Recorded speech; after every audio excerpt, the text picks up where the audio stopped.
Kabanata 431. Luha ng Buwaya. Sa tuwing naaalala niya ang kanyang mga nakaraang karanasan sa pamilya Summers, pakiramdam ni Tear Summers ay parang isang kutsilyo ang umuukit sa kanyang puso, na labis siyang ikinadismaya. Minsan, naramdaman ni Tear na ang kanyang suliranin ay medyo katulad ni Joe Quintes, ngunit hindi siya maawa sa kanya dahil dito, ni makiramay sa kanya. Dahil hindi karapat-dapat si Joe Quintes. Bukod dito, nabaligtad ang kaisipan ni Joe. Ang kanyang mga halaga at pananaw sa mundo ay ganap na naiiba sa Tear. Kung hindi aalagaan ang isang taong tulad niyan, sa huli ay siya ay magiging susunod na Darkshire. Raiden Black, muling bulong ni Tear sa pangalang ito. Ang pamilyang Summer ay may 3 hari at 5 general. Ang mga hari ay nakatataas, habang ang mga general ay nasa ibaba nila. Dapat ay natutunan na ng pamilyang Summers ang kanilang leksyon noong nakaraan, ngunit nagpadala sila ng general sa panahong ito. Masokista ba sila? It was supposedly a grudge between me and the Quintes family, but now, the Summers family are getting involved in our conflict. Torbert, can you tell if there are any schemes happening from this? Tanong ni Tear. Sa kabilang dulo ng tawag, tumawa si Torbert. Ang pamilyang Summers ay palaging nagmamasid sa iyo mula sa dilim. Kung hindi, paano magkakaroon ng ganoong pagkakataon? Hindi lang sila nagmamasid, sagot ni Tear. Ang Hilaga ay palaging may mga plano na palawakin ang impluensya nito sa katimugang rehiyon. Kaya lang, nagkataon lang na natisod kami sa pagtatangka ng pamilyang Summers na salakayin ang pamilya Quintes, kaya binago nila ang kanilang mga plano ng maaga. Kung tama ang aking mga palagay, si Joe Quintes ay isang sangla na matagal na nilang pinaghahandaan. Dito, nagsimulang tumawa si Tear. Sa pagkakataong ito, gusto kong sirain itong laro nilang chess. Torbert, manatili ka sa Stellar City at obserbahan mo ang bawat kilos ng pamilya Quintes. Hindi magtatagal, lilipulin ko ang pamilya Quintes sa balat ng lupa. Sure, sagot ni Torbert bago ibinaba ang tawag. Pagkatapos ng tawag ay muling tumitig si Tear sa malayong langit. Isang magkasalungat na emosyon ang sumilay sa kanyang mga mata. Raiden Black, hindi ko akalain na ipapadala ka ng Summers family para makipag-deal sa akin. Magkaibigan man tayo o mag-aaway, ikaw ang pipiliin. O marahil, ang Raiden Black ngayon ay hindi ang Raiden Black na kilala ko noon. Pero ako, si Tear Summers, ay hindi rin ang Tear Summers na dati ko. Inilagay ang kanyang telepono, bumalik si Tear sa sala. Noon, si Blair Zia ay memorize pa rin ang kanyang spelling. Sa pagmamasid sa kanyang maalab na ekspresyon, nakaramdam ng inis at saya si Tear. Blair, paano mo binabaybay ang pusa? Tanong ni Tear. Kitty, cat, C-A-T, sagot ni Blair. Ano ang tungkol sa aso? Tuta, aso, wolf, wolf. Walang magawa si Tear. Blair, ang spelling para sa dog is D0G. No, Daddy, you're wrong. It's wolf, wolf. Tear was speechless. Patuloy ang pagbuhos ng ulan sa magdamag. Sa isang gabi, tila nakaranas ng magulong pagbabago ang buong Stellar City at Astral Province. Ito ay dahil parehong patay ang Panginoon at unang tagapagmana ng pinakamalaking pamilya sa Astral Province. Hindi lamang namatay ang dalawang iyon, ngunit 7 sa 12 zodiacs ng pamilya Quintes ang namatay din. 5 na lang ang natira para bantayan ang kabahayan. Sa isang iglap, nagkagulo ang pamilya Quintes. Hindi lamang ang panloob na pamilya ang nagkagulo, ngunit ang mga panlabas na partido ay nasa estado din ng kaguluhan. Habang tumataas ang pagbabago sa pamilya Quintes, bawat ulo ng mga sangay ng pamilya ay may sariling palako na dapat gilangin habang nilalayo nila ang trono ng pamilya.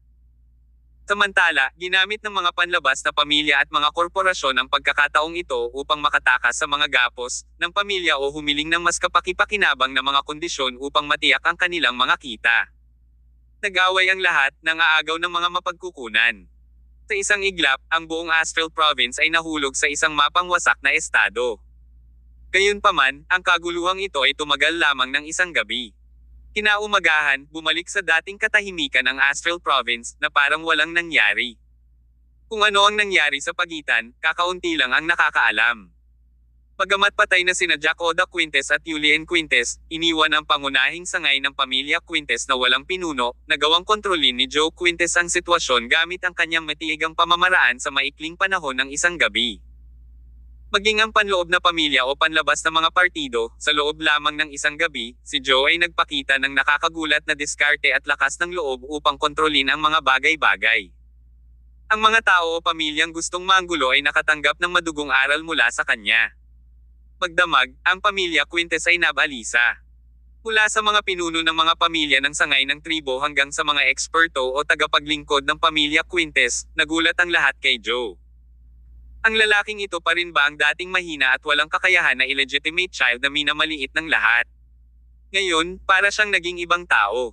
Isa siyang demonyo. Isang Grim Reaper. Siya ay si Satanas mula sa impyerno.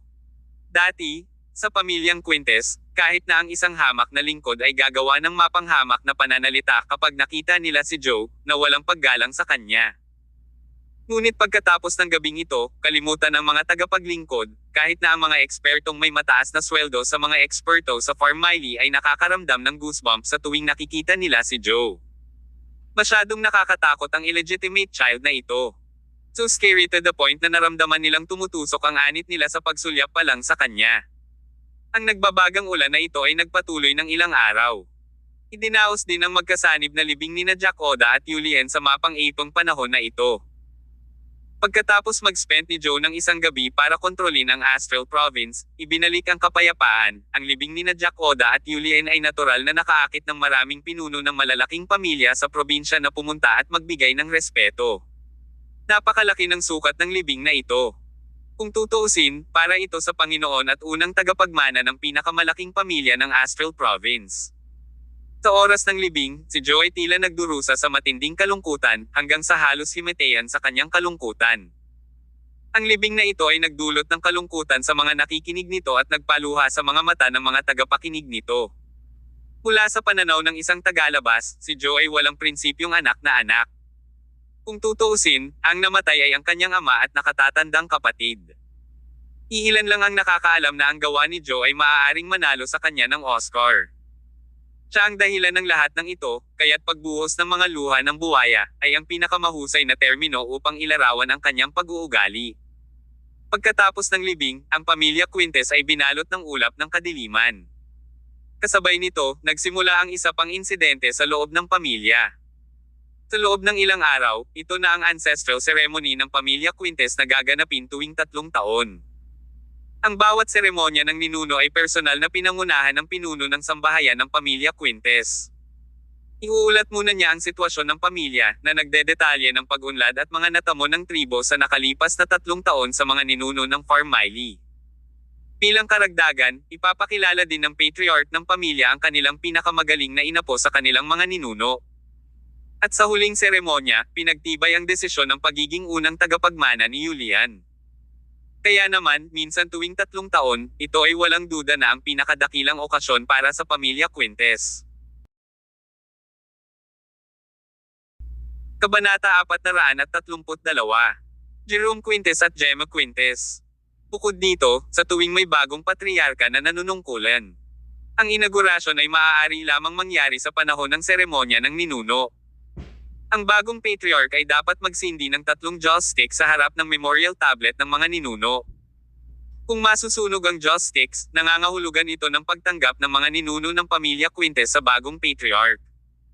Ngunit, kung ang alinman sa mga joss stick ay tumigil sa pagsunog sa kalagitnaan, nangangahulugan iyon na tinatanggihan ng mga ninuno ang bagong Panginoon. Sa pamamagitan nito, ang kandidato ay walang kakayahang maging bagong patriarka anuman ang mangyari. Gayunpaman, ang lahat ng iyon ay mga formalidad lamang. Gabi na, bumubuhos pa rin ang ulan mula sa langit.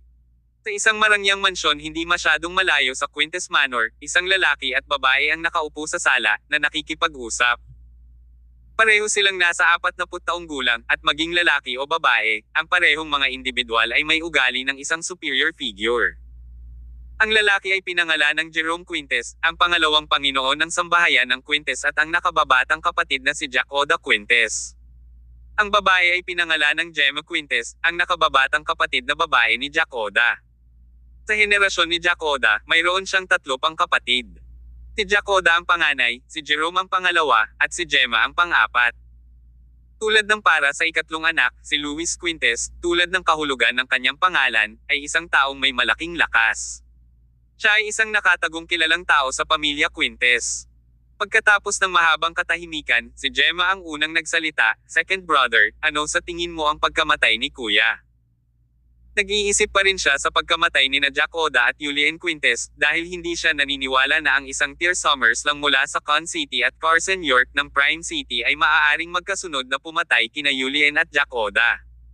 Sino ang nakakaalam? Sagot ni Jerome na ikinapikit ng mga mata. Walang bakas ng kalungkutan sa kanyang ekspresyon sa halip, may kasiyahan sa kanyang mga mata sa kabila ng trahedya. Marahil ay wala na ang isang bagay bilang init ng pamilya sa kilalang pamilyang ito. Ang natitira ay isang walang hanggang pinagmumula ng pakinabang. Siguradong may nangyayari sa likod ng pagkamatay ni na Jack Oda at Julian. At pinaghihinalaan ko na may kinalaman ito sa brat na iyon, si Joe Quintes. Komento ni Jerome. Joe Quintes. Napakunot ng luho si Gemma.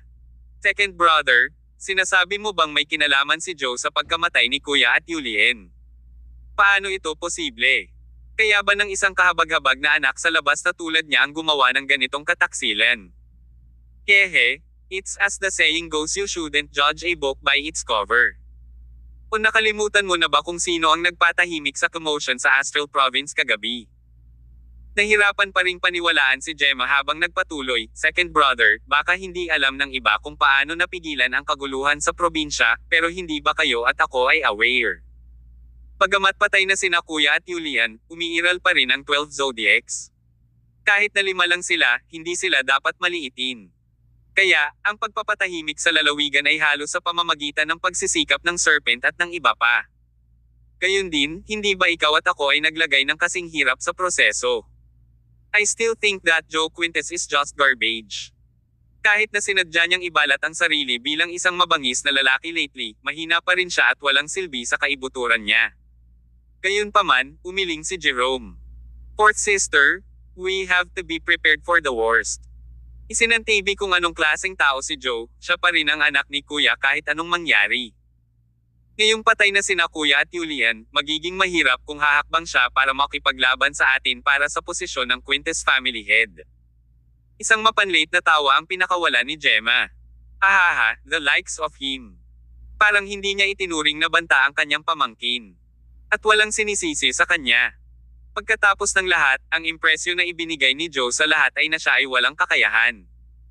Second brother, I think what you should worry about is not that garbage, Joe Quintes. Bagamat anak siya ni Kuya at sa kasalukuyan ay may malaking bentahe sa pag-upo sa trono, isa pa rin siyang illegitimate child. Hindi siya mabuti. Sa halip, dapat nating ihanda ang ating sarili para sa third brother. Sa pagbanggit ni Gemma kay Luis Quintes, naging solemn na ang ekspresyon ni Jerome. Sa buong pamilya Quintes, ang pinakamalakas na manlalaban sa pangalan ay ang Black Dragon ng 12 Zodiacs, ngunit sa totoo lang, si Luis, na may martial arts complex, ay may mas malalim na kakayahan. Higit pa rito, minsang inamin ng Black Dragon ang kanyang sarili na maaaring hindi siya tumugma sa Third Master. Gayun din, ang sangay ni Luis ay hindi kailanman lumahok sa mga pagtatalo sa loob ng pamilya, na para bang wala silang pakialam sa pamilya, at hindi rin sila nagmamalasakit na manatiling napapanahon. Si Luis ay may isang anak na lalaki, ngunit ang bata ay ipinadala sa ibang bansa matagal na ang nakalipas.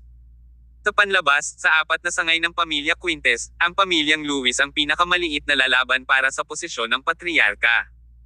Gayunpaman ang ikatlong Panginoon ng pamilya Quintes ay medyo nakakatakot. Sa kanyang mga natatagong kakayahan, sino ang magsasabing hindi siya naghahanda ng isang bagay sa dilim? Hindi rin sumulong si Old Third sa panahon ng krisis na ito. Kung talagang gusto niyang maging Panginoon ng pamilya, aaksyon na sana siya ngayon, sabi ni Jerome. Sagot ni Gemma, totoo yan. Si third brother ay laging may complex sa pakikipaglaban. Bukod sa pagsasanay, wala siyang pakialam sa ibang bagay. Ipinadala pa niya ang kanyang anak sa ibang bansa, hindi siya pinapayagang bumalik sa bansa. Hindi ba't sinusubukan niyang linawin ang kanyang paninindigan sa bagay sa pamamagitan ng pamamaraang ito?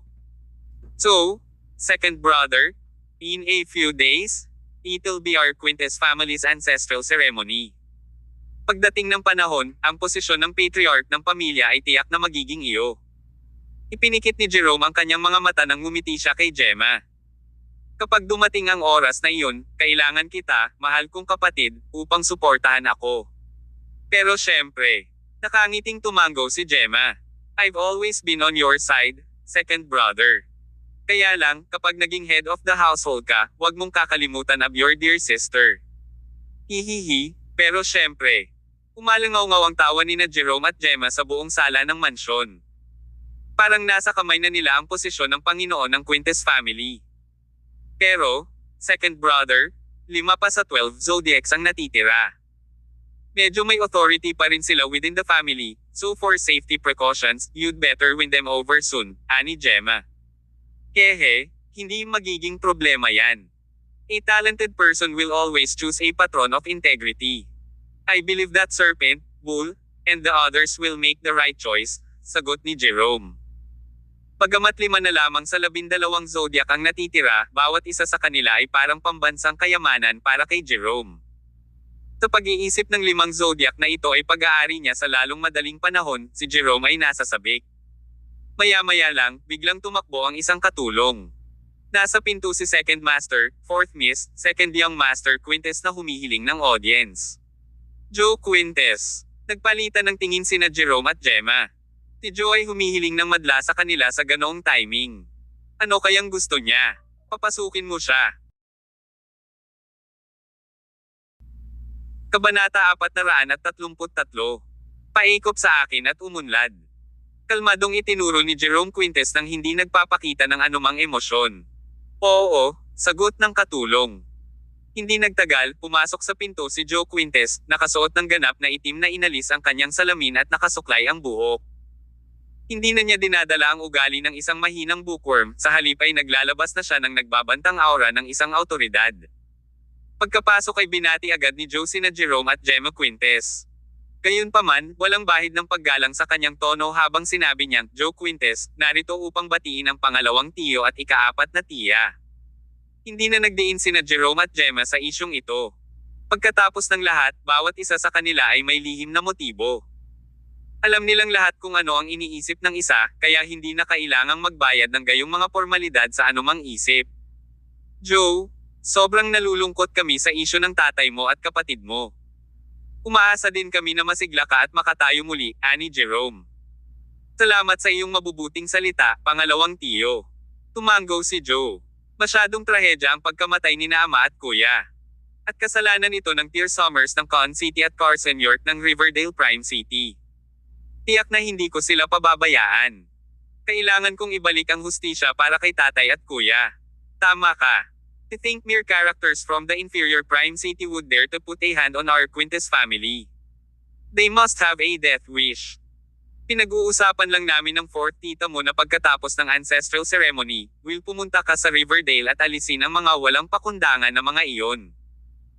Gumawa si Joe ng isang pagpupugay na kilos at nagpasalamat sa kanya, na nagsasabing, salamat pangalawa tiyo at ika-4 na tiya para sa pagiging handa na manatili para sa aking ama at kuya. Ako ay walang hanggan na nagpapasalamat sa iyo. Pinaikit ni Gemma ang kanyang mga mata. Joe, hindi lang sila ang tatay at kuya mo, kundi pati na rin ang kuya at pamangkin natin. Sila pa nga ang mga pinuno ng aming pamilyang Quintes. Imposibleng hindi natin sila mapaghiganti. Pero bago ito, may kailangan muna tayong kumpletuhin. Napapikit din si Joe. Maaari bang magtanong kung ano ang plano ng ika-4 na tiya? Sumagot si Gemma, ang isang bansa ay hindi maaaring walang emperador, at ang isang sambahayan ay hindi maaaring walang Panginoon. Ngayong wala na ang iyong ama, ang buong pamilya Quintes ay nagpapanik. Kaya, bago tayo magpatuloy, kailangan nating mabilis na pumili ng bagong patriarka upang mamuno sa pamilya. Kapag tapos na iyon, pagkatapos ng seremonya ng ancestral, may tutuon natin ang ating atensyon sa pakikitungo sa Tear Summers at Carson York ni Riverdale, para i-claim ang hustisya para sa iyong ama at kuya. Bahagyang tumango si Joe. Talagang tama ka, ika-4 na tiya. Ang una nating prioridad ay pag-isahin at palakasin ang pamilya bago lipulin si Riverdale. Kaya, kailangan nating pumili ng bagong Panginoon sa lalong madaling panahon. Nagkataon na malapit na ang ancestral ceremony. Maaaring isagawa ng bagong Panginoon ang seremonya sa harap ng mga tabletang pang-alaala upang matanggap ang mga pagpapala ng mga ninuno. Nagpalitan ng ngiti sina Jerome at Gemma, biglang nakitang medyo sibilisado si Joe. Jerome would never actively bring up the topic, so it is up to Gemma to promote him. Nagpatuloy si Gemma, kaya, Joe, sa palagay ko, sa buong pamilya Quintes, ang iyong pangalawang tiyuhin na si Jerome ang pinakaangkop na gampanan ang responsibilidad na ito bilang pinuno ng sambahayan ng Quintes. Ano sa palagay mo? Ngayong ikaw na lang ang nag-iisang anak na naiwan ni Kuya, kailangan ng iyong pangalawang tiyuhin ang iyong suporta para masecure ang posisyon na ito bilang Panginoon ng pamilya. Kaya, Joe, talagang susuportahan mo ang iyong pangalawang tiyuhin, di ba? Bago pa makasagot si Joe, umiling si Jerome bilang pagkukunwari. Fourth sister, paano mo masasabi ito? Sa aming pamilya Quintes ngayon, sa mga tuntunin ng mga kakayahan ang aming ikatlong kapatid na lalaki, si Luis Quintes, ay mas angkop sa papel ng patriarch. Kung tungkol sa mga karapatan, ang anak ng ating kuya na si Joe, ay mas karapat-dapat kaysa sa akin. Paano ako, si Jerome Quintes, ay angkop para sa tungkuling ito bilang pinuno ng sambahayan? Tumawa si Gemma. Pangalawang kapatid, hindi na kailangang magpakumbaba. Makikita ng lahat kung ano ang nagawa mo para sa pamilya Quintes sa lahat ng mga taon na ito. Kaya, walang sino man sa pamilyang Quintes na ito ang masangkop para sa tungkulin ng Panginoon kaysa sa iyo. Dahil dito, sinadya ni Gemma na sumulyap kay Joe para makuha ang reaksyon nito. Gayunpaman, si Joe ay mukhang composed, na para bang ang kanyang mukha ay natatakpan ng isang misteryosong belo. Hindi man lang masukat ni Gemma ang kanyang reaksyon. Samantala, patuloy na kumilos si Jerome, tinatanggihan ang ideya at sinabing hindi siya kwalipikado para sa tungkulin ng Panginoon. Joe, kausapin mo siya. Hindi ba masyadong humble ang pangalawang tiyuhin mo? Sa palagay mo ba ang iyong pangalawang tiyuhin ay karapat-dapat sa posisyon bilang aming susunod na pinuno ng sambahayan? I think you must be rooting for your second uncle too, di ba, Joe? Napangisi si Joe sa loob. Tatlo lang sila ngayon sa sala. Sa totoo lang, hindi kailangang gawin ni Gemma at Jerome ang gayong mga pandaraya. Kung tutuusin, alam ng bawat isa sa kanila ang iniisip ng isa't isa. Sa wakas ay lumitaw ang malisyosong ngiti sa mukha ni Joe. Dahil sa ugali, itinulak niya ang lugar sa kanyang nose bridge kahit wala na siyang suot na salamin. Tamang-tama ka, ikaapat na tiya. Sa tingin ko, ang pangalawang tiyo ay angkop na maging pinuno ng sambahayan ng pamilya Quintes, sabi ni Joe. Dahil dito, nakaramdam ng kasiyahan sina Gemma at Jerome sa kanilang mga puso. Gaya ng kanilang inaasahan, si Joe Quintes ay isa pa ring kahabag-habag na hindi nang ahas na ito ng kanyang paningin sa trono ng pamilya. Kaya, Joe, ikaw. Patuloy ni Gemma, umaasang makuha ni Joe na linawin ang kanyang paninindigan ngayon at suportahan si Jerome sa pagkamit ng posisyon. Gayunpaman, bago siya makatapos, muling nagsalita si Joe. Dahil ganoon nga, hindi naman natin mapipilit si second uncle, di ba? Kaya, sa tingin ko, dapat kong kunin ang trono ng pamilya pagkatapos ng lahat. Ano? Sa isang iglap, tila nagyelo ang hangin sa loob ng mansyon. Si Gemma at Jerome ay nakatitig kay Joe, natulala. Hindi nila inaasahan na magiging ganito kaprangka si Joe at sasabihin na gusto niyang maging Panginoon ng pamilya. Joe Quintes, are you spouting nonsense? Nagdilim ang ekspresyon ni Gemma habang nag-uumapo ang iritasyon sa kanyang tono. Mariinding nakasimangot si Jerome at ang lamig ng ekspresyon niya ay parang yelo. Gayunpaman, mas kitang-kita ang mali siya sa mukha ni Joe, hanggang sa huli, tumawa siya ng walang kwenta. Ang halakhak na ito ay parang demonyo mula sa pinakamababang antas ng impyerno, na ikinabigla ng sinumang nakarinig nito at nagpapatanggal sa kanilang mga anit. Hindi nagtagal, nawala ang tawa. Nang muling tingnan ni Joe sina Jerome at Gemma, tuluyan ng nanag sa kanilang dalawa ang nagbabantang aura ng kanyang pagiging. Ikalawang tiyo, ikaapat na tiya, ako, si Joe Quintes, ay maglilinaw sa aking paninindigan ngayon. Ako ang papalit sa lugar bilang pinuno ng sambahayan ng pamilya Quintes. Sumuko ka sa akin at umunlad, o kalabanan ako at mapahamak. Kabanata 434. Ang iyong buhay ay hindi kasing halaga. Jacoda Quintes. Hindi na kailangan pang mag-artista si Joe Quintes. Sa katunayan, pumunta siya rito para lang sabihin kina Jerome at Gemma Quintes na siya ang magiging patriarch ng pamilya. Bukod dito, hindi siya pumunta rito para talakayin ito sa kanila, kundi para makuha ang kanilang affirmation sa halip. Joe Quintes, ang lakas ng loob mo. Walang utang na loob na bata. Galit na sabi ni Jerome. Hindi niya inasahan ang ganoong reaksyon mula kay Joe, kaya hindi na niya napigilan ang sarili. Dahil winasak na ni Joe ang lahat ng pagkukunwari, hindi na kailangang ipagpatuloy pa ni Jerome ang pagpeke nito. Haha, walang utang na loob. Kumagalpak ng tawa si Joe. Pangalawa Tio, ikaw ang nagsabing hindi ka kwalipikado bilang pinuno ng sambahayan. Ano? Babalik ka ba sa iyong salita sa lalong madaling panahon? Sa ilang sandali, nawala nang masabi si Jerome. Samantala, nagsalita si Gemma, Joe Quintes, illegitimate child ka ni Kuya. Wala kang karapatang kunin ang trono ng pamilya Quintes. Sa pagbanggit ng illegitimate child, ang mental state ni Joe ay tila nagdusa ng malaking stimulation. Kaagad, ang puot na ipinalabas niya ay nadagdagan ang kanyang tingin na naging isang mabangis na hayop. Isang illegitimate child pa rin ang child ni Jack Oda Quintes. Ang posisyon ng pinuno ng Quintes household ay magiging akin. I'm only here to inform you, not to secure approval, putol ni Joe. Joe Quintes, agresibo ka. Nagliyab sa galit si Jerome habang si Gemma naman ay nanginginig din sa galit. Hindi naman sa agresibo ako, pero may edad na kayo. Napatingin si Joe sa kanilang dalawa. Ang kasalukuyang pamilyang Quintes ay kabilang sa nakababatang henerasyon. Kung magpapasakop kayong dalawa sa akin, masisiguro ko sa inyo ang isang walang malasakit na buhay sa natitirang bahagi ng inyong mga araw. Ngunit kung maglakas loob kang kalabanin ako, huwag mo akong sisihin sa hindi pagpapakita ng awa sa iyo. Ano ito? Hinampis ng kamay ang wine cabinet sa tabi niya, sumigaw si Jerome, guards.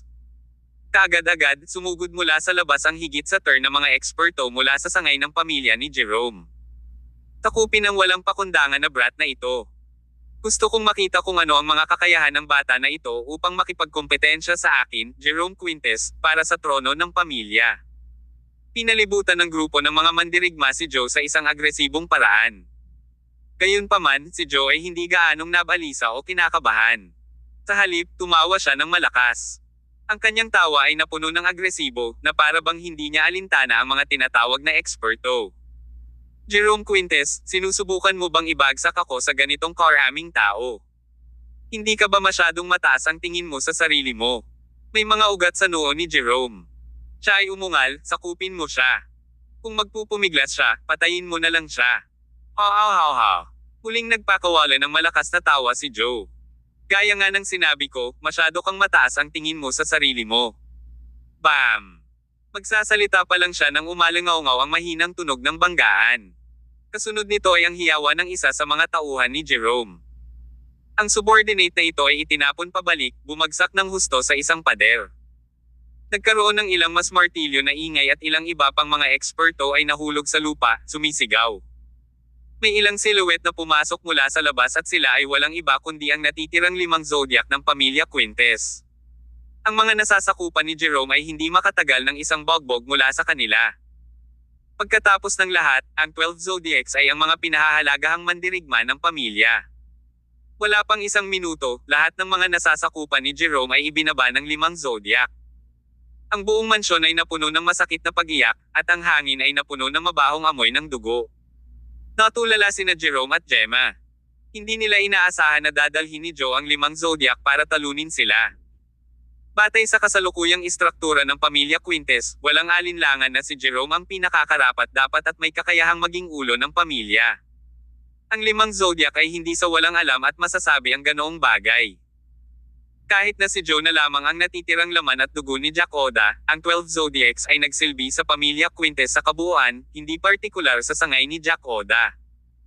Kaya, pagkatapos ng kamatayan ni Jack Oda, ang 5 zodiac ay dapat na pabor kay Jerome sa halip dahil siya ang may pinakamalaking potensyal na maging susunod na pinuno ng pamilya. Gayunpaman, ang katotohanan ay malayo sa inakala ni Jerome. Sa buong oras na ito, si Joe ay nakasuot ng nakakatakot at walang awa ng ngiti. Bawat butas ng kanyang pagkatao ay puno ng kumpiyansa at pagmamataas, hindi nagpapakita ng pagmamalasakit kay Jerome at Gemma.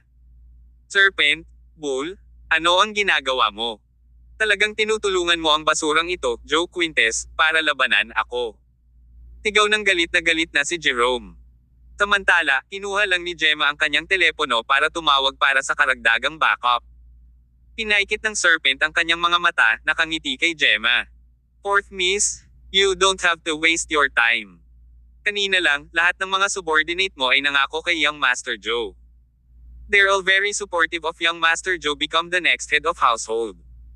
Nagbago ang ekspresyon ni Gemma. Ito ay imposible. Agad niyang tinawag ang kanyang mga subordinate. Gumawa siya ng ilang iba pang mga tawag, ngunit pareho ang mga resulta. Ang kanyang mga tawag ay maaaring hindi nasagot, o ang mga tao sa kabilang dulo ay nagpahayag lamang ng kanilang mga posisyon sa pagsuporta kay Joe bilang pinuno ng bagong pamilya. Ito ay mapangahas, walang pagpipilian si Gemma kundi tanggapin ang mga katotohanan. Sumigaw siya at binagsak ang kanyang telepono sa lupa ng malakas. Joe Quintes, hindi ko alam kung anong uri ng enchantment potion ang pinakain mo kay Serpent at sa iba pa, o kung ano ang mga trick na ginawa mo sa likod ng mga eksena, ngunit masasabi ko sa iyo na wala kang pagkakataong maging pinuno ng pamilya Quintes. Slam! Lumapit si Joe at sinampal si Gemma sa isang mabilis na aksyon. Ang sampal na ito ay naglalaman ng halos lahat ng lakas ni Joe, na nagdulot ng matinding suntok. 5 crimson fingerprint marks ang agad na lumitaw sa mukha ni Gemma. Masyado siyang tulala para makaramdam ng sakit.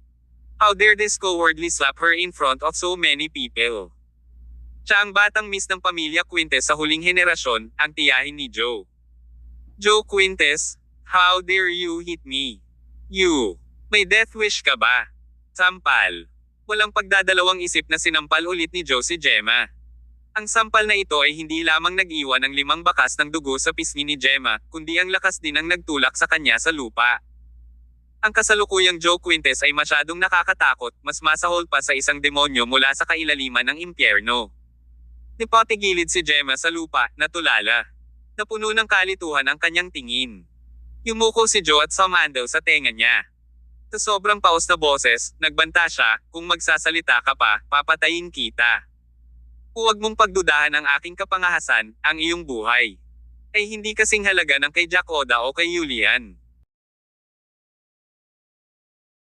Kabanata 435. Isa lamang sa dalawa ang mabubuhay. Buzz. Naramdaman na lang ni Gemma Quintes na sumabog ang kanyang isip. Ano ang ibig sabihin nito ni Joe Quintes? Ang ibig ba niyang sabihin ay kapwa niya pinatay sina Jack Oda Quintes at Julian Quintes? Ito ay masyadong nakakabahala. Demonyo ba si Joe? Paano niya nagawa ang ganoong bagay? Sa ilang sandali, naramdaman ni Gemma ang bawat selda sa kanyang katawan na nakalubog sa matinding takot. Ito ay isang uri ng kakilakilabot na nagmula sa loob ng kanyang kaluluwa, na naging sanhi ng kanyang katawan na nanginginig ng hindi mapigilan. Hihihi. Tumawa si Joe bago tumayo at lumingon kay Jerome Quintes. Sa ngayon, natatakot na rin si Jerome. Dahil ito ang unang pagkakataon na napagtanto niya kung gaano kaagresibo at kakilakilabot ang illegitimate child na ito na minamaliit ng pamilya. Pangalawang tiyo, oras na para pumili ka. Habang nagsasalita si Joe, hinawakan ni Serpent ang kanyang malambot na sword na hugis ahas sa leeg ni Jerome. May hindi nakikita at nakakatusok na aura na lumabas sa talim ni Serpent. Hindi alam ni Jerome kung nag-hallucinate ba siya, pero nakaramdam siya ng kirot sa kanyang leeg. Second uncle, I'm giving you 30 seconds to consider. Ganun din ang proposal ko, 2 lang ang pagpipilian mo. Isumite mo ako at umunlad, o kalabanan mo ako at mamatay. Pagkasabi nun, nilabas talaga ni Joe ang phone niya at nag-countdown. Ang maikling span ng 30 segundo ay parang isang siglo kay Jerome. Naisip niyang lumaban, ngunit ang kasalukuyang sitwasyong ito ay hindi nagbigay sa kanya ng gayong pagkakataon. Gayun din, sa talim ng Serpent sa kanyang leeg, ang talas ng aura ng talim ay tiniyak sa kanya na kung sasalungat siya sa kagustuhan ni Joe, tatapusin ni Serpent ang kanyang buhay sa isang mabilis na paggalaw. Lumipas ang 5 segundo. Lumipas ang 10 segundo. 15 segundo. 20 segundo. Pumugat ng malalim na hininga si Jerome. Tinulyapan niya ang Serpent at Bull. Gusto ko ng sagot. Napatingin si Serpent at Bull kay Joe. Walang pakialam na tumango ang huli. Ang sagot, masusundan natin si Young Master Joe para makita ang pinakamataas na view ng mundo. Isang mas mataas na view. Ibinalik ni Jerome ang tingin kay Joe. Umiti lang si Joe at tumingin sa labas ng pinto, nakatingin sa malayong hilaga. Ang hilaga. Hingal na sabi ni Jerome. Sa sandaling iyon, tila napagtanto ni Jerome ang isang nakakakilabot na katotohanan. Hindi nakakagulat na si Joe ay biglang nagkaroon ng napakalaking mapagkukunan at kakayahan. Kaya ang kanyang suporta ay ang hilaga.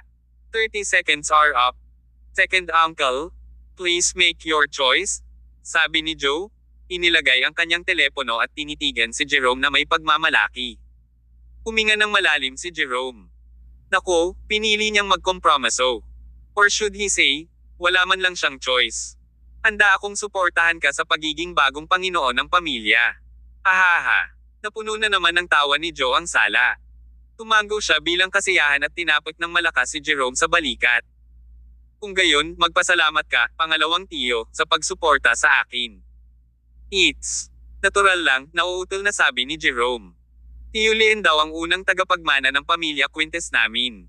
Ngayong patay na siya, natural na dapat ikaw ang bagong tagapagmana, Joe. Nang sabihin niya ito, napuno ng pag-aatubili ang puso ni Jerome. Pero kahit ayaw niya, ano pa ang magagawa niya? Second brother, you. Si Gemma, nakakaayos lang ng sarili, may gustong sabihin pero napatigil siya nang mapatingin kay Jerome. Pangalawa tiyo, dahil pumayag ka na suportahan ako, bakit hindi mo ako gawin ngayon? Mungkahi ni Joe. Natigilan si Jerome. Gawin ang ano? Huling bumungad sa mukha ni Joe ang nakakatakot na ngiti at isang uhaw sa dugo na kislap ang sumilay sa kanyang walang awa na mga mata. Agad niyang itinoon ang tingin kay Gemma. Ang ganitong tingin lang ay sapat na para maramdaman niya ang pagiging target ng isang napakalaking halimaw. Sa sandaling iyon, naramdaman ni Gemma ang sarili na nilalamon ng alon ng takot. Naglabas si Joe ng punyal at itinapat sa mga kamay ni Jerome. Patayin mo siya. Ano? Kinilig si Jerome. Sabi ko, patayin mo siya, ulit ni Joe. Sa inyong dalawa, isa lang ang mabubuhay. Ano? Sa puntong ito, hindi lang sina Jerome at Gemma, kundi maging si Serpent, Bull, at ang iba pa ay nakaramdam ng manhid ng kanilang isipan. Nasaksihan na nila ang kalupitan ni Joe noon, ngunit hindi nila inaasahan na magiging ganito pala siya kakulit. Joe, we've never offended you. Isa pa, gusto mong suportahan ka namin sa pagkamit ng trono at pumayag kami. Bakit kailangan mong gawin ito? Nagpapanik sina Jerome at Gemma, ngunit walang ganang magsalita si Joe. Biglang may sumulpot na isa pang dagger sa kamay ni Joe at pinasa niya ito kay Gemma. I'll give you 1 minute. Isa lang sa inyo ang mabubuhay. Kung wala ni isa sa inyo ang gumawa ng aksyon pagkaraan ng 1 minuto, pareho kayong kailangang mamatay. Sa huling mga salitang iyon, hindi na nagsalita pa si Joe at umalis na sa lounge ng mansyon nang hindi lumilingon. Lalong lumakas ang ulan sa labas. Patuloy nitong hinugasan ang lupang ito na puno ng dugo at kasamaan. Hinawakan ng ulan, lumabas si Joe sa bahay na mansion ni Jerome. Pagdating pa lang niya sa gate ng mansion, isang hysterical na sigaw ang umalingaw-ngaw mula sa sala ng mansion. Iyon ay ang mga sigaw ni Gemma Quintes. Sa labas ng gate, may hawak na payong ang isang bodyguard na nakaitim na nakadamit, na sumasangga kay Joe sa ulan. Isang itim na mamahaling sasakyan ang nakaparada sa gilid ng kalsada. Ito ay minsang sinakyan ni Jacoda Quintes. Pinuksan ng bodyguard ang pinto sa likod ng passenger seat para kay Joe, na pumasok at tamad na nag-inat. Nakaupo sa loob ng sasakyan ang 2 tao na sina Kama Itachi at Phoenix. Sa sandaling makapasok si Joe, tinanong ni Kama Itachi, Joe Quintes, ang iyong kalupitan ay patuloy na umabot sa bagong antas sa aking isipan. Bakit kailangan mong maging walang awa? Ngumiti ng mahina si Joe. Ako, hindi ba? Pangalawang tito mo sila at pang-apat na tita. Ahaha, pero hindi ako Quintes. Umalingaw-ngaw ang buong sasakyan na tawa ni Joe. Ito ay isang pagsabog ng tawa na naging dahilan para hindi komportable sina Kama Itachi at Phoenix. Don't think that I'm being too ruthless. Compared to your northern tribe, an incident like this isn't worth mentioning at all. Hindi na ako naniniwala kahit kanino. Kaya, kung si Jerome o si Gemma ay hindi mamatay sa pagtatangka. Para patunayan ang kanilang katapatan, hindi ako mapalagay. Pagkasabi noon, nagsimulang tumawa ulit si Joe. Lalong nakakatakot ang ngisi niya. Start the car. Sa Quintes Gym. Kabanata 436. Quintes Gym. Sa mga mapagkukunan ng pamilyang Quintes, ang Quintes Gym ay ang pinakamaliit na kahangahangang negosyo at ang pinakamababang halaga. Ngunit sa parehong oras, ito rin ang pinakamahalagang pag-aari ng magsasaka. Upang maging tumpak, hindi ito maaaring ituring na isang negosyo dahil ito ang tirahan ng ikatlong Panginoon ng pamilya Quintes, si Luis Quintes. Si Luis Quintes ay nagkaroon ng martial arts complex at palaging nakalubog sa pag-aaral ng martial arts. Noong bata pa siya, itinayo niya ang gym na ito at nag-host ng mga torneo na may mataas na gantimpala para sa pag-akit ng mga eksperto na makipagduel sa kanya. Gayunpaman, 3 taon na ang nakalilipas, tinanggal ni Luis ang paligsahan ng mapagtanto niya na ang lahat ay naging walang kabuluhan. Walang sino man sa mga eksperto na dumating upang hamanin siya ay maaaring tumugma sa kanya. Kaya naman, sa nakalipas na 3 taon, nag-iisa si Luis sa gym na ito. Bihira siyang lumabas at manatili doon para paunlarin ang kanyang mga kakayahan tuwing may oras siya. Ito ang dahilan kung bakit sinabi ng mga tagalabas na ang ikatlong master ng pamilya Quintes ay isang martial arts maniac. Sinabi nila na wala siyang interes na lumahok sa alinman sa mga labanan sa kapangyarihan ng pamilya. At ito ay totoo. Hindi naisip ni Luis na gustong kunin ang trono ng pamilya. Gayunpaman, habang ito ang kanyang mga iniisip, maaaring hindi pareho ang iniisip ng iba. Lalong lumakas ang pagbuhos ng ulan habang napuno ng kidlat ang kalangitan. Umalangaw-ngaw ang mga kulog sa buong Stellar City. Noon lang, sa malaking bulwagan ng gym, isang nasa katanghaliang gulang na lalaki na malapit sa kanyang 50 ay nakaupo sa nave ng premise na ito, na nakasuot ng itim na damit na pang-training. Ang buhok sa tabi ng kanyang mga templo ay isang kulay abo na puti, ngunit ang kanyang katawan ay maskulado, ang kanyang katawan ay puno ng masiglang enerhiya.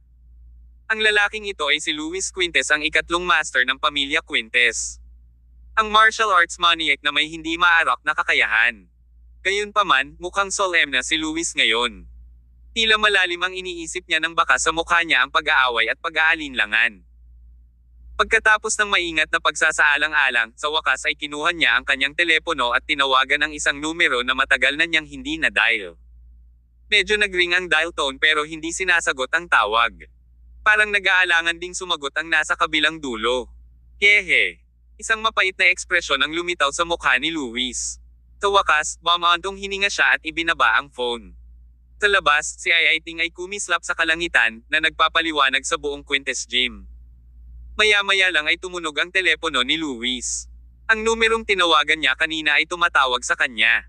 Kinilig si Luis bago hindi malay na kinuha ang kanyang telepono. Ngunit pagkatapos ilagay ang kanyang hinlalaki sa screen, hindi niya na-swipe ang bar para sagutin ang tawag. How amusing! Si Luis ang unang tumawag. Ngayong sinasagot na ng kabilang partido ang kanyang tawag, sa halip ay nag-aalangan si Luis. Hanggang sa umabot na sa dulo ang ringtone ay nag-swipe si Luis sa bar para sumagot. Naririnig niya ang paghinga ng kausap sa kabilang dulo, ngunit hindi nagsalita ang huli. Ganon din, tumahimik din si Luis. Ang katahimikang ito ay tumagal ng halos 1 minuto. Sa wakas, ang kabilang partido ang bumasag sa katahimikang ito. Ang kanyang tono ay hindi pala kaibigan at hindi rin ito mukhang nabalisa, na nagsasabing, kung hindi ka magsasalita, binababa ko na ang tawag. Ito ay isang mas bata na boses, parang nasa early 30s. Ito rin ay isang kaakit-akit na boses, na tila kabilang sa isang edukadong figure. Hindi. Sa wakas ay nagsalita si Luis. Pagkatapos noon, hindi na niya alam kung ano pa ang sasabihin. Kasunod nito, isa pang kalahating minutong katahimikan. I'm hung up. No, Farron, don't hang up. I'm calling you today to ask if you still blame me. Kaya, ang binata sa telepono ay si Farron. Ang kanyang buong pangalan ay nag-iisang anak na lalaki ni Farron Quintes Luis na pinadala niya upang manirahan sa ibang bansa maraming taon na ang nakalilipas. Ngunit sa hitsura ng sitwasyong ito, tila si Farron ay walang magandang relasyon kay Luis. Tisihin mo, napangiti si Farron. Ang kanyang tawa ay sinabayan ng makapal na panunuya. Bakit ka dapat sisihin? Anong karapatan o kakayahan ko para sisihin ka? Pinadala mo ako sa Amerika noong 16 na taon pa lang ako. 13 taon na ang nakalipas mula noon. Gusto ko sanang bumalik para bumisita pero hindi mo na ako pinayagang bumalik. Sa ngayon, sa paningin mo, malamang ignorante pa rin ako, di ba? Pero ngayon, lumaki na akong lalaki. Luis with a deep sigh. Ginagawa ko lang ito para sa ikabubuti mo. Para sa ikabubuti ko. Nakakatuwa si Farron, para sa ikabubuti ko, itinapon mo ako sa Amerika, iniwan akong nag-iisa, binubuli, at nilibak. Noong binubuli ako, wala ka dito. Nung sinuntok ako, wala ka. Noong ako ay napagkamalan at na-frame, wala ka rin dito. Naisip mo na ba ako bilang anak mo? Sa tingin ko ang martial arts ang tunay mong anak. Umabot sa labi ni Luis ang mga salitang, "It's not like that," pero hindi niya alam kung paano itutuloy. Abay maaari lamang niyang piliing lumunin sila pabalik. Karen, ikaw ay isang napakahusay na tao. Isang hindi matitinag na tao. Naniniwala ako na malalagpasan mo ang lahat ng mga hadlang na ito. Ang pamilyang Quintes na ito ay hindi bagay sa iyo. Ang mundo sa labas ng bansang ito ang iyong tunay na canvas. Man of combat lang ako, totoo naman na hindi ako marunong mag-aral kaya son, so I chose the most primitive way. Pagkatapos palakihin ng isang leon ang kanyang anak sa loob ng maikling panahon, iniiwan nito ang anak sa kagubatan upang matutong manghuli ng mag-isa. At itinutulak ng mga agila ang kanilang mga anak na hindi marunong lumipad mula sa isang bangin upang matututo silang umakyat. Nasa kalagitnaan pa lang si Luis nang pigilan siya ni Feren, pero tao ako. Hindi ako animal. Hindi naiintindihan ng mga hayop ang compassion pero ang tao. Ang mga hayop ay hindi nakakaramdam ng sakit sa puso ngunit ang puso ng isang tao ay makakaramdam ng sakit. Tila nawawala ng kontrol si Feren, kaya nagatubili si Luis na magsalita pa. Hindi pa rin siya sanay sa komunikasyon. Nabalitaan ko na sumali ka sa isang kahangahangang organisasyon sa ibang bansa at may hawak kang mahalagang posisyon sa grupong iyon. Sa tingin ko ay nakahanap ka na ng canvas na pag-aari mo. Congratulations, Feren. Masaya si Itay para sa iyo. Ama. Nang marinig ang salitang ama, naramdaman ni Feren na parang naantig siya sa kung saan sa kaibuturan ng kanyang puso. Napakaraming taon na ang nakalipas mula nang marinig ni Feren si Luis na tinatawag ang kanyang sarili bilang kanyang ama bago siya. Napakatagal na noon na inakala ni Feren na nakalimutan ni Luis na mayroon siyang anak. Sa pagkakataong iyon, parang may naisip si Feren. You're acting weird today. Tell me, what has happened on your end? Kabanata 437. The Invincible Luis Quintes. Kaluskos. Sa labas ng pinto, isa pang kidlat ang tumama sa kalangitan, at ang delubyo ng ulan ay bumuhos sa tamang schedule. Ang mukha ni Luis Quintes ay muling nagpakita ng isang pahiwatig ng matinding kapitan habang siya ay tumayo at humakbang patungo sa pintuan ng Assembly Hall. Sa labas ng martial arts complex, tinapakan ng mga leather na talampakan ang lupa na humahalo sa tunog ng pagbuhos ng tubig ulan. Peter Patter. Splish splash. Karen, hindi ba? Tatawagin mo akong ama. Ang pagbigkas ng mga salitang ito ay naubos ang lahat ng lakas ni Luis. Hindi niya kailanman ibinaba ang sarili sa harap ng kanyang anak sa ganoong antas mula noong araw na isilang si Feren. Sa kabilang dulo ng tawag, naiwan si Feren Quintes na nakatulala. Hinihila mo ba ang pako, matanda? Pihira kang uminom. Nalasing ka ba ngayon? If you really miss me, drop your stinking pride for once. Do you want me to come to see you, or do you want to meet me in America? I'll even take you sightseeing here. Gayunpaman, nakatadhana si Feren na hindi marinig ang boses ng kanyang ama. Ngumiti lang si Luis. Ang buhol sa kanyang puso ay nakitang naglaho sa sandaling iyon. Manatili sa Amerika at huwag nang babalik. Ano? Ang ibig sabihin niyan, matanda. Sagutin mo ako. Pilasan mo sagutin mo. Ama. Boom. Sa kabilang dulo ng linya, naging galit na galit ang tono ni Feren nang sa wakas ay tinawag niya ang kanyang ama. Ngunit sa biglaang pagkulog sa kanyang dulo, ang sigaw ni Feren ay tuluyan ng hindi narinig ni Luis. Pagkababa at paghahagis ng kanyang telepono sa tabi, sa wakas ay tumingin si Luis sa sparring ring. Pagkatapos ay lumabas siya, isang marahas na aura ang bumabalot sa kanyang figure. Sa sandaling tumuntong siya sa labas, wala nang babalikan. Sa kabilang panig ng martial arts complex, mabilis na lumapit ang tatlong silhouette. Ang nakatayo sa unahan ay si Joe Quintes. Ang mga individual na sumusunod sa kanya ay sina Kama Itachi at Phoenix. Sa sandaling magkita sila, same time na nagtanong si Luis Quintes, ikaw ang pumatay kay Jack Oda at Julian, hindi ba? Siya ay isang martial artist at isang brutes na tao, kaya hindi siya sanay na umiwas sa kanyang mga salita. Maniniwala ka ba sa akin? Kung sinabi kong hindi, sagot ni Joe. Pinigilan ni Luis na magtanong pa at pasimpleng umiling. Walang bakas ng galit o kahit isang sawa ng emosyonal na kaguluhan sa kanyang mukha. Ang kanyang mga mata ay hindi nakatuon kay Joe, ngunit nagpalipat-lipat sa pagitan ng Kama Itachi at Phoenix. Sila ay hindi mula sa timog. We're from the north, Kama Itachi spoke in a flat tone. Oh, Napabuntong hininga si Luis, bilang paninindigan na pumunta kayo rito para patayin ako. Gumisi si Joe na parang pasang Cheshire at sinabing, ikatlong uncle, sa loob ng ilang araw, ito na ang triennial worship ceremony ng pamilya Quintes. Gusto kong mamana ang posisyon ng tatay ko bilang pinuno ng pamilya Quintes. So, pagdating ng panahon, sana suportahan nyo ako at tulungan akong maabot ang tuktok. Oh, siya nga pala, ang pangalawang tiyo ay inilagay ang ikaapat na tiya sa kanyang lugar bilang siya ay nagrebelde. Ang pangalawang uncle ay lubos na sumusuporta sa akin na maging pinuno din ng pamilya Quintes. Isang pahiwatig ng galit ang sa wakas ay lumitaw sa walang pakialam na mukha ni Luis. Napakalupit ng illegitimate na ito. Hindi na dapat siya binalikan ni Jack Oda. Ito ay isang tipikal na halimbawa ng pagpapapasok ng isang lobo sa kulungan ng mga tupa, naisip niya sa sarili. Bilang ikaapat na anak na babae ng nakaraang henerasyon ng pamilya Quintes, si Gemma Quintes ay may mahalagang posisyon sa loob ng sambahayan. Ang isa sa apat na haligi ng awtoridad ay bumagsak, at ang kanyang kamatayan ay napakaliit na buod ni Joe. Para bang ang namatay ay isang disposable po ng pamilya Quintes. Ang mas nakakatakot ay ang pagkamatay ni Gemma ay dapat na nagdulot ng kaguluhan sa loob ng pamilya Quintes, ngunit ang kanyang pagpanaw ay hindi nagdulot ng mga ripple sa bilog. Walang sino man mula sa pamilya Quintes ang nagpaalam kay Luis tungkol sa bagay na ito hanggang ngayon. Iyon ay maaaring mga hulugan lamang na ang kasalukuyang pamilyang Quintes ay hindi na tulad ng dati. Please give me a definite answer, third uncle.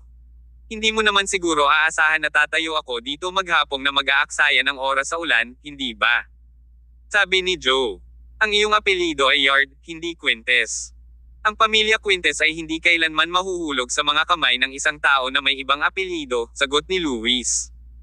Bagamat si Luis Quintes ay isang martial artist na ginugol ang lahat ng kanyang oras sa loob ng bahay, higit pa ang alam niya kaysa sa ginawa niya. Sumili ang isang ngisi ni Joe, na nagpapakita ng isang hilera ng mapuputing ngipin. Hehe. Sa sandaling iyon, siya ay naging isang halimaw mula sa impyerno muli. Patayin mo siya. Dahil diretsyong inilabas ang mga salitang iyon, tinitigan ni Joe si Luis na para bang nakatingin sa isang patay na tao. Tinakama Itachi at Phoenix ay sabay na sumugod kay Luis. Basag. Isa pang kidlat ang tumago sa kalangitan sa gabi, at sa isang kisap mata, nagsagupaan ang tatlong figure. Lahat silang tatlo ay napakabilis. Ang kanilang mga kamao at sipa ay nababalot ng matinding lakas sa bawat suntok na umuulan ay maihahalin tulad sa isang pagsabog. Si Luis, ang mahilig sa martial arts ng pamilya Quintes, ay napakalakas kaya nabalitaan pa na ang numero 1 dalubhasa ng pamilya Quintes, ang Black Dragon, ay walang kapare sa kanya. Ang paghahabol ay hindi kailanman na-demonstrate, ngunit sa pagkakataong ito ay lubusang napatunayan. Dati, kinailangan ni Kama Itachi at Phoenix na makipagtulungan para harapin ang Black Dragon bago nila tuluyang masugitan at mapatay siya. Sa madaling salita, silang dalawa na nagtatrabaho sa tabi ng isa't isa ay napatunayang mas malakas kaysa sa Black Dragon. Ngunit sa kanilang kasalukuyang sitwasyon, ang dalawa ay walang nagawa laban kay Luis, at kahit na tila pinipilit niya. 8 extremities. Sa isang dagandong, hinarang ni Luis ang letigo ni Phoenix gamit ang isang pitik ng palad, na sinundan ng isa pang suntok sa dibdib ng kanyang kalaban, na agad na nagpalipad sa kanya ng ilang metro at bumagsak sa lupa. Nagulat si Kama Itachi sa nakita. Hindi niya inaasahan na ang ikatlong anak na lalaki ng pamilya Quintes ay napakalakas. Dagandong. Sa isang swag, lahat ng kalamnan sa mga braso ni Kama Itachi ay nombok, ang kanyang lakas ay tila nadobol. Palayaw na Kama Itachi, siya ay palaging isang taong nakatuon sa lakas. Inihagis niya ang magkabilang kamao habang sinusundan niya si Luis na parang kanyan. Ang isang karaniwang eksperto ay agad na madudurog sa ilalim ng presyon ng napakalakas na lakas ni Kama Itachi at saysabog ang kanilang mga laman loob. Gayunpaman, ang kanyang kalaban sa pagkakataong ito ay si Luis Quintes, na hindi ordinaryong eksperto. Nestling Mountain. Wala pang isang segundo ang itinagal ni Luis mula sa pagkuha ng nakakasakit na paninindigan hanggang sa pagpapakawala ng Nestling Mountain, at pagkatapos ay agad na kumapit si Luis kay Kama Itachi. Boom! Isang mapurol na kalabog ang tumunog, parang kulog na umaalingaw-ngaw. Bago pa man matamaan ni Kama Itachi si Luis, naramdaman niya na para siyang binangga ng mabilis na tren. Tulad ng isang saranggola na may putol na tali, pinalipad siya ng paurong 7 o 8 metro at bumagsak sa pader na bato. Kabanata 438. Raiden Black. Walang nakakaalam kung ang istruktura ng bato ay ginawang malutong sa edad. Sa anumang kaso, ang buong pader ay gumuho ng mabangga ito ni Kama Itachi. Ang labanan ay tumagal ng wala pang 3 minuto na nagtapos sa pagkatalo ni Kama Itachi at Phoenix. Sa kabila ng pagsanib puwersa, wala pa rin silang laban kay Luis Quintes. Ang gayong tanawin ay naiwan maging si Joe Quintes, na laging may plano, ay namangha. Sa simula pa lang, alam na niya na si Luis ay kakilakilabot, ngunit hindi niya inaasahan na magiging ganito kalakas ang lalaki. Talagang karapat-dapat si Luis na maging mahilig sa martial arts ng pamilya Quintes. Sa lakas na tulad niya, kahit na tumingin ang isa sa buong timog, malamang na siya ay kabilang sa pinakamahusay. Dumagundong. Ang kulog ay gamulong sa itaas na parang galit ng mga Diyos. Isang kidlat ang kumidlat sa kahabaan ng kalangitan, at ang liwanag ay nagliwanag sa mukha ni Joe. Sa sandaling iyon, nakita ni Luis ang isang pahiwatig ng takot sa mukha ni Joe. "Natatakot ka?" sabi ni Luis, bakas ng sardonicism ang tono niya. "Ikaw, na malupit at walang awa, ay hindi dapat matakot." Hindi tumugon si Joe, ngunit hindi namamalayan na umatras. Itinaas ni Luis ang kanyang palad na may matinding puwersa. Kung ang welga ay mapunta sa korona ni Joe, siya ay walang alinlangan na mamamatay sa kinatatayuan niya. Quintes man ang surname ni Joe o hindi, ipapadala niya ito sa impyerno ngayon. Iyon ang eksaktong tren ng pag-iisip ni Luis. Si Joe Quintes ay isang demonyo, at isang demonyo. Dapat bumalik sa kung saan siya nabibilang. Ihahatid na kita, madilim na sabi ni Luis.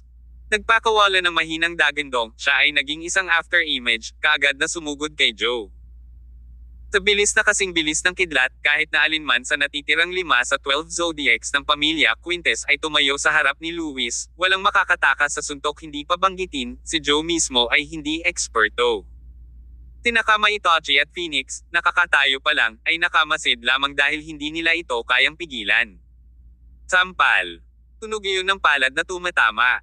Gayunpaman, ang suntok ni Luis ay hindi kumonekta sa bungo ni Joe. Si Joe ay nakatayo pa rin sa parehong lugar tulad ng dati. Nang sumugod si Luis patungo sa kanya, halata sa kanyang mukha ang takot. Ngunit ngayon, ang takot ay naging katuwaan at palihis. Sa harap ni Joe ay nakatayo ang isang nasa katanghaliang gulang na lalaki na nakasuot ng itim, na tila nagkatawang tao mula sa kung saan, na may kalbo na ulo at 3 pulang kidlat na motif na nakaukit sa kanyang kaliwang templo. Maging si Luis ay hindi nakilala nang ang isa pang lalaki ay nagpakita sa harap ni Joe. Ang kanyang pagpasok ay parang kidlat. Itong lalaking ito ang nagdenay ngayon lang ng suntok ni Luis. Pagkadapa pabalik ng 2 hakbang, bakas ng pagkalito ang bumungad sa mukha ni Luis. Tinuri niya ang lalaki mula itaas hanggang paa ng ilang segundo bago tuluyang nagtanong, "Sino ka?" "Ako si Raiden Black ng pamilyang Summers sa Hilaga." Dumagundong. Sa ilang sandali, umalangaw-ngaw sa himpapawid ang sunod-sunod na kulog, na para bang ito ay isang background track na espesyal na inihanda para kay Raiden. Raiden Black, isa sa 5 magigiting na general ng hilagang maginoong pamilya Summers. Halatang narinig ni Luis si Raiden. Pagkatapos ng lahat, ang 5 magigiting na general ng pamilyang Summers ay isang kilalang presensya sa Hilaga at Timog. So, it's true.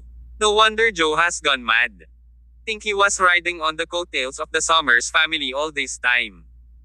Umugat ng malalim na hininga si Luis at pinipigilang magsalita ng mahaba. Ang dahilan kung bakit niya tinawagan ang kanyang anak na si Feren ay dahil napagtanto niyang hindi niya ito makakayanan ngayong gabi. Imposibleng pigilan si Joe ngayong nakarating na siya sa ganito.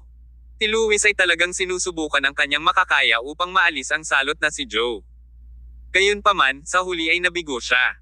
Si Raiden Black ay, walang duda, ang pinakadakilang asset na dinala ni Joe. Kaya naman, lumilitaw na ang isa sa kanila ay nakatakdang mamatay ngayong gabi. Habang nakatayo ngayon, ang posibilidad ng pagkamatay ni Luis ay mas malaki. Hindi ko akalain na may ganoong dalubhasang eksperto na naruroon sa Astral Province ng pamilya Quintes. Napakasarap na paglalakbay na ginawa ko, sabi ni Raiden, na may bakas ng pananibik sa kanyang tono. Tila lahat ng mga master sa mundo ay ganito sa tuwing sila ay makatagpo ng isang pantay, ang kanilang dugo ay nagsimulang pumping wildly. Nang huminto ang kanyang mga salita, humakbang si Raiden patungo kay Luis. Gaya ng ipinahihiwatig ng kanyang pangalan, siya ay kasing bilis ng kidlat.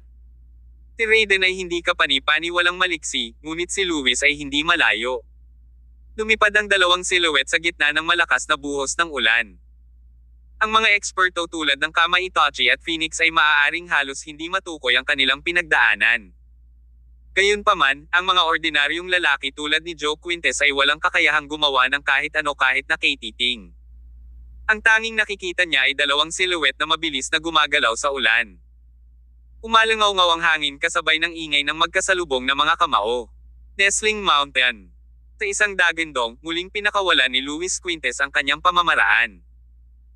Nang mabangga niya si Kama Itachi kanina, ang isa pang lalaki ay pinalipad ng 7 o 8 metro ang layo. Si Raiden ay umatras din ng ilang hakbang paatras, ngunit sa proseso ng paggawa nito, ang kanyang mga kamay ay kumakaway ng husto sa naghahampas na bagyo, na parang naglalabas ng pressure mula sa tulak. Mabilis na pinatatag ni Raiden ang sarili. May bakas ng matinding euphoria na makikita sa kanya. Good Lord, ikaw ay isang 8 extremities practitioner. Tinampal ni Raiden ang sarili sa kanyang kalbo, at sa sumunod na segundo, muli siyang sumugod kay Luis. Sa pagkakataong ito, mas mabilis ang takbo ni Raiden. Bang! Bang! Bang! Sa gitna ng malakas na buhos ng ulan, muling umalangaw-ngaw ang tunog ng magkasalubong na mga kamao. 8 extremities. Avalanche. Itingal ni Luis, ang kanyang mga palad ay namumuo ng hugis na kahawig ng isang dragon at nagpakawala ng sunod-sunod na combo laban kay Raiden. Masyadong mabagal, pagbibiro ni Raiden, na nagpakawala ng mahinang dagandong. Lumalabo ang paningin ni Luis nang tumama ang kidlat sa kalangitan at nawala sa paningin ang kanyang kalaban. Bam!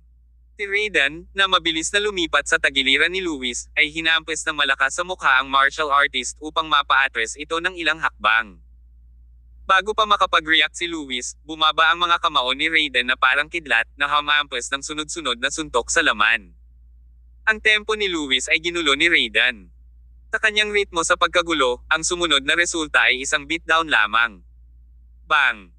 Isang suntok ang ibinato ni Raiden sa puso ng kanyang kalaban, na sinundan ng isang suntok sa kanyang templo, at pagkatapos ay isang sipa sa kanyang tiyan. Kabanata 439. Pumalik si Dixon Watt. Sa loob ng ilang segundo, sunod-sunod na suntok ang ginawa ni Raiden kay Luis. Sa isang huling suntok, si Raiden ay nag-vault ng mataas sa hangin at tumama na parang kidlat, na nabasag ang bungo ni Luis. Boom! Parang tinamaan ng kidlat si Luis. Nablangko ang isip niya habang umaagos ang dugo sa bibig, ilong, at tenga. Napaluhod si Luis sa isang matunog na kalabog, lumubog ang ulo, at hindi na muling bumangon. With that, tinawag itong araw ni Raiden. Sa isa pang pagtingin sa nakaluhod na si Luis, binati niya ito bilang paggalang mula sa isang malakas na lalaki patungo sa isa pa. Lumapit sa kanya sina Kama Itachi at Phoenix at binati siya ng buong paggalang, Master Raiden. Walang pakialam na sagot ni Raiden para tingnan si Joe. Armado ng punyal sa kamay, lumapit si Joe kay Luis. Ang kanyang mukha ay walang pinagkaiba sa isang diablo habang siya ay malupit na sinaksak ang talon sa dibdib ng nakalugmok na martial artist. Napasimangot si Raiden, hinawakan ang palso ni Joe habang malamig na nagtatanong, anong ginagawa mo? Si Joe ay mukhang malabo nang sabihin niya, gusto ko siyang patayin. He won't survive. I don't want you to keep insult him. A truly strong man deserves the respect that he is due. Kung may pumihil sa kanya, mamubula na si Joe sa bibig. Gayunpaman, si Raiden ang pumipigil sa kanya, kaya hindi siya nang ahas na maglagay ng anumang pagtutol. Sa kabila ng kanyang pag-aatubili, sa huli ay hinawakan ni Joe ang kanyang dila at itinapon ang kanyang punyal. Let's go. In a week, it will be the triennial worship ceremony ng Quintes family. Ngayong lahat ng hadlang ay naharap na, walang makakapidyaw sa iyo na maging padre de pamilya, ani Raiden. Isang agresibo na ekspresyon ang bumungad sa mukha ni Joe. Tumangala siya sa langit, hinayaan siyang patakbuhin ng ulan. Ang mga sandaling naranasan niya sa paglipas ng mga taon ay paulit-ulit na dinadala sa isipan niya. Lahat ng kahihiyan. Lahat ng pag-imik. At ngayon, dumating na ang araw. Dumating na rin ang araw. Tinagtagal pagkatapos umalis sina Joe at Raiden, ilang miyembro ng pamilya Quintes ang pumasok sa Quintes Gym at dinala si Luis sa labas ng lungsod sakay ng kotse. Ilang lalaki na ang naghukay ng malaking hukay sa isang disyerto na lugar sa labas ng lungsod. Ang lahat ng ito ay inihanda ayon sa utos ni Joe. Ang ikatlong anak na lalaki ng pamilya Quintes ay hindi nasiyahan sa status at nais na ituloy ang mas mataas na taas sa martial arts sa ibang lugar, kaya iniwan niya ang pamilya Quintes ng walang paalam, hindi na bumalik. Iyon ang magiging kwento sa lahat. Hindi marami ang maniniwala sa ganoong pag-aangkin. Ngunit kahit na hindi nila ginawa, ano ang mahalaga? Sa pamilya Quintes ngayon, walang natira na ng ahas na kalabanan si Joe. Halos hating gabi na, ngunit hindi pa rin tumila ang ulan. Nagpatuloy ako sa paghagis mula sa langit habang ang sunod-sunod na patong ng lupa ay naanod. Pinuhat ng dalawang kabataang lalaki si Luis at itinapon sa hukay, habang ang iba ay nag-shovel ng dumi at putik sa lukab. Well, that will do. It's not like someone is going to show up in the middle of nowhere anyway. Umuulan pa rin ng pusa at aso. Lahat ay dapat na umuwi at hayaan ang iyong mga asawa na magpainit ng iyong higaan para sa iyo. Huwag manatili dito at magdusa. Sa sandaling binigkas ng pinuno ang mga salitang iyon, sabay-sabay na tumigil ang lahat sa kanilang ginagawa. Dahil sa ayaw nilang ituloy ang kanilang ginagawa, sabay-sabay silang bumalik sa van at inihagis ang kanilang mga pala sa sasakyan. Umandar na ang van at mabilis na umalis. Gayunpaman, hindi nagtagal pagkatapos nilang umalis, isang silhwete ng isang lalaki sa ibabaw ng isang maliit na burol ang humakbang patungo sa direksyong iyon. Ito ay isang binata sa edad na 20, may dalang itim na bag. Kung naruroon sina Tyr Summers at Connie York, makikilala nila agad siya Dixon Watt ng West Suez. Sana hindi ako na-late, bulong niya. Inihagis ang itim na cloth bag na nakasabit sa likod niya sa isang tabi, sinimulan niyang hukayin ang sariwang lupa gamit ang kanyang mga kamay ng napakabilis. Ang swerte lang niya na kamakailan lang napuno ang plot. Kasabay ng bilis ni Dixon, nahukay niya si Luis Quintes mula sa lupa sa loob lamang ng 1 minuto o higit pa. Hindi gumagalaw si Luis sa lupa, walang pinagkaiba sa hitsura ng isang bangkay. Patuloy ang pagbuhos ng ulan sa ibabaw niya, na nililinis ang putik sa kanyang katawan. Patay na ba siya?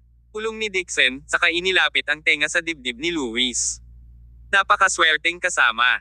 May heartbeat pa siya. Dapat mong bilangin ang iyong mga maswerteng bituin na nakilala mo ako. Kung sino pa yan, patay ka na. Ilang beses na kinurot ni Dixon ang ulo ni Luis habang bumubulong, isang mabigat na suntok. Pero mukhang sinadya nilang pinahintulutan ka. Parang hindi naman seryoso ang pinsala sa ibang bahagi ng katawan mo. Bueno, bumalik tayo at magbabad sa gamot na ito ng Panginoon, at makakabangon ka kaagad. With that, binuhat ni Dixon si Luis. Tumimbang siya ng 140 pounds, gayunpaman dinala siya ni Dixon na parang nagdadala ng kote ng walang anumang pagsisikap. Hindi ka maaaring mamatay, kapalit ng 8 extremities. Kung mamatay ka, saan ako hahanap ng isa pang master ng 8 extremities na hominin? Kahit na mamatay ka, dapat kang mamatay sa aking kamay. Tulad ng kasabihan, kahit sino ay maaaring maging eksperto sa isang propesyon sa pamamagitan ng kanilang mga pagsisikap. Ako, si Dixon Watt, dapat ang pinakamagaling sa lahat ng bagay. Dumagundong. Isa pang volley ng kulog ang umalangaw-ngaw.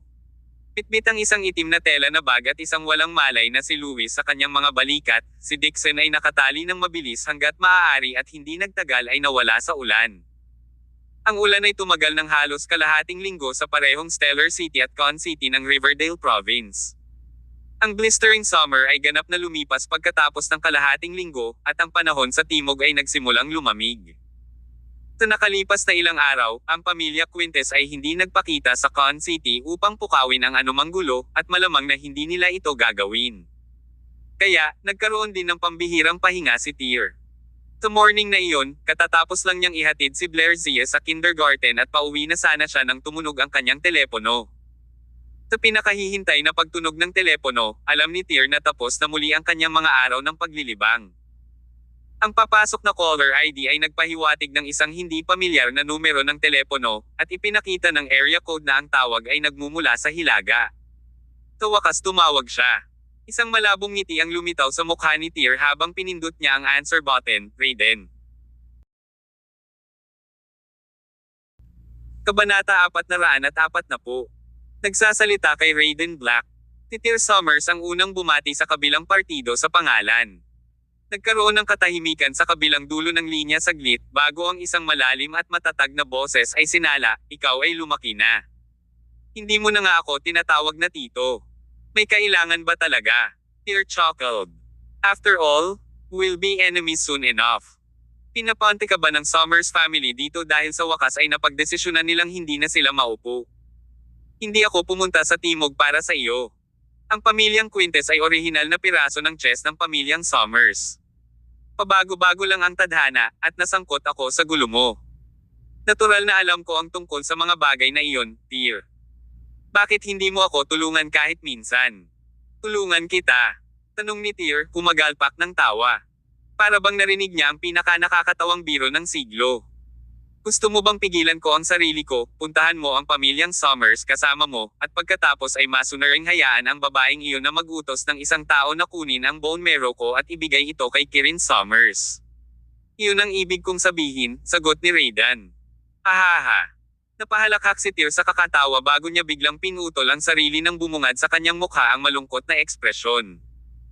Raydan, hindi na ako katulad ng crybaby ko noon, kaya hindi mo na kailangang magsabi ng mga ganyan para mapatawa ako.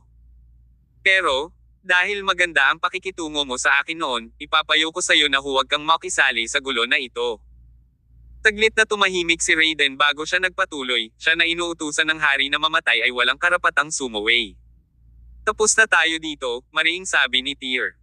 Hindi ikaw ang unang taong pinadala ng pamilya Summers para hanapin ako. Kunin mo sila bilang mga aral na nakuha mula sa pagkakamali ng iba. Huwag mo akong sisihin kung hindi kita babalaan. Hindi ako magiging maluwag. Hehe, tumikim si Raydan sa kabilang linya na para bang hindi niya pinapansin ang mga sinabi ni Tear. If that's the case, then fine. Gusto kong makita kung gaano talaga kay Tekot ang dating umiiyak. Napabuntong hininga si Tear. Tumawag ka para lang sabihin yan. Siyempre hindi, sagot ni Raydan. Ang Quintes ay may 3 taon na ang seremonya ng pagsamba ng pamilya sa loob ng 3 araw. Mamanahin ni Joe Quintes ang posisyon ng pinuno ng pamilya Quintes doon. Tumango si Tear. I have my own sources. You don't need to stick your nose into this. Tinisikap mong sabihin sa akin na kapag si Joe Quintes ay umangat sa kapangyarihan, ilalabas niya ang lakas ng pamilya Quintes para harapin ako, oo. Ang tingin mo pa rin sa akin ay ang batang iyon noon pa man, Raydan. Sa tingin mo ba ay may magagawa sa akin ang kapangyarihan ng pamilya Quintes? Hindi, mariing tanggi ni Raydan. Hindi iyon ang ibig kong sabihin. Tinusubukan kong sabihin sa iyo na 3 araw na ang nakakaraan, ang ikatlong anak ng Quintes family, si Luis Quintes, ay namatay sa aking kamay. Ngunit, mayroon siyang anak na lalaki sa pangalang Ferren Quintes. Nakatira siya sa Amerika. Ang Ferren Quintes na ito ay sumali sa isang napakalakas na pandaigdigang organisasyon sa Amerika, na tinatawag na Regal Palace. Ano? Nang lumabas ang mga salita mula sa bibig ni Raydan, maging ang puso ni Tear ay tumibok ng malakas. Masyadong nagkataon iyon. Nakuha rin ni Tear ang alternatibong kahulugan ng mga salita ni Raydan. Bakit mo sinasabi sa akin ito? Tanong ni Tear. Sabi ni Raydan, hehe, matalino kang bata. Pero hindi ko inaasahan na ilang taon ka lang makakapagtatag ng Regal Palace sa ibang bansa. Kahit na hindi ko alam kung anong uri ng pag-iral ang Regal Palace, sigurado akong napakalakas nito. Pero ang overseas ay simple lang. Huwag maliitin ang mga magnates ng Celestial Empire, ito ay tiyak na hindi isang bagay na may kukumpara sa anumang nasa ibang bansa. Napapikit si Tear at ngumiti. Are you trying to show off the strength of Summers family in front of me? You should know exactly what I mean. Like I said, you've always been a bright kid. Surely, you must know why I'm making this call. Well, I believe we're done here, Tear. Ay magkita-kita tayo sa loob ng 3 araw sa worship ceremony ng pamilya Quintes. Eto na, mahigit 1 dekada na kitang hindi nakikita. I wonder kung tumangkad ka na ba mula noon. Hindi lang ako mas matangkad pero mas malakas din, sagot ni Tear. Ahaha. May humagalpak na tawa mula kay Raydan sa kabilang linya, at sa kanya ibinaba ang telepono. Matapos ibaba ang tawag, natahimik si Tear ng ilang sandali. Sa wakas, tila napag-isipan na niya ang lahat. Kinuha niya ulit ang phone niya at nag-dial ng number. Hindi nagtagal at sinagot ang tawag, sa kabila ng katotohanan na marahil ay gabi na sa Amerika dahil sa pagkakaiba ng oras. Isang matamlay na boses ang maririnig mula sa kabilang dulo, "Boss." Ang tagapagsalita ay walang iba kundi si Phantom Dragon, isa sa 18 general ng Regal Palace. Noong nakaraan, nailigtas niya si Heather Quelch habang nasa Amerika ito. I need you to look for someone. His name is Ferren Quintes, he's a member of Regal Palace. You've been in charge of Regal Palace over in the States, so dapat subordinate mo siya. Kapag nahanap mo na siya, kuhain mo siya. Contact me immediately, utos ni Tyr. Agad na lumabas ng kama si Phantom Dragon at sinabing, Ferren Quintes. Naalala ko yata siya. Oh. Nagpatuloy ang Phantom Dragon, oo. Nang mag-invest ang Regal Palace sa isang bangko na may malubhang problema sa pananalapi, halos sumuko ako dito. Pagkatapos, isang kadre na nagngangalang Ferren Quintes ang tumayo upang iligtas ang araw, at agad na tinapos ang issue, na sa huli ay nalutas ang krisis. Ang insidente na tinulungan niya ay halos nagkakahalaga ng $6 na bilyong sa Regal Palace.